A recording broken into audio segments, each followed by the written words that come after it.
So you need to have like steroids, low temperature plasma sterilization equipment to safely sterilize all these high cost, high technology instruments. I agree, doctor, because protecting an instrument means ultimately protecting a patient's life. Right. Is technology alone is enough, or do hospitals also need the training and the right process to get this result out of it? It is always a man behind the machine. So you can't just have a machine. The man behind the machine is also equally important. So I think, like they say in sterilization, it used to be a housekeeping function. Now CSST is no more a housekeeping function. It's a highly technical branch. It's a branch in itself. And so the personnel involved in CSST have to be well trained. There should be ongoing education, something like STIRAD does last week in Cochin. I think you had a program for ongoing training of CSST professionals. So I think on the whole, it is a it's not like the old days. It's not a housekeeping function. It requires highly skilled, dedicated, diligent professionals. Well said, doctor, because people and technology evolve together. Correct. Right.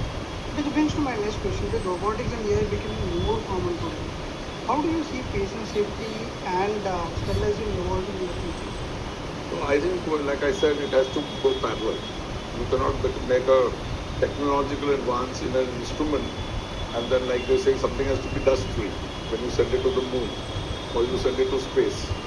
So the same way, an instrument, if it becomes very complex, with a number of parts, number of microprocessors, number of chips, whatever. So you have to be able to sterilize it all. So technology, I'm sure, will develop. Then we have to be very conscious of our environment because, like ethylene oxide is virtually being banned in some countries because it's got a carcinogenic effect, and so on. Then it's not healthy for the environment, and we are all to be conscious about the environment and pollution. And so all these technologies we develop in the sterilization field have to keep up with the times. So I think the developments will be always in parallel. You cannot have an instrument which cannot be sterilized. It is a useless instrument. Similarly, if your instrument is to be, they have to be compatible. Sterilization and instrumentation have to go hand in hand and be compatible. Yes, sir, doctor. Like future looks so exciting. So, one final question before we conclude. What is the one message you like to give to healthcare leaders who want to invest in patient safety and the quality? Well, I think, always maintained that the CSST is a very central pillar of a hospital nowadays. Because if you have infection, hospital-acquired infections are a worldwide problem. It's not limited to India. It's all over the United States, Europe, anywhere in the world there is a hospital-acquired infection. It's part and parcel of our planet is like this, ruled by microbes, not by humans. They outnumber us in the number, they outnumber us even in evolution. They have evolution much faster than humans have. And so to control them, to have a symbiotic relationship with microbes, some of which cause disease, we have to make sure that we pay a lot of attention to it. So in a hospital, CSST is a critical area. The CSST department, the space allocation, the funding, the personnel required, the training of the personnel, all should be a very high priority for a hospital. And I think that is happening. Because like I mentioned, CSST is now connected with hospital infection control. And hospital infection control is given a lot of importance by accreditation. So whether you are JCI, NABH, they look at hospital infection control practices most minutely.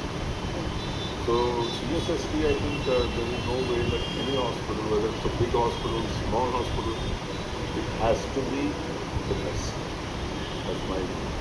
Because everything needs to be as sterile as possible in a hospital. So, what's your view on the technology which has to be a sustainable?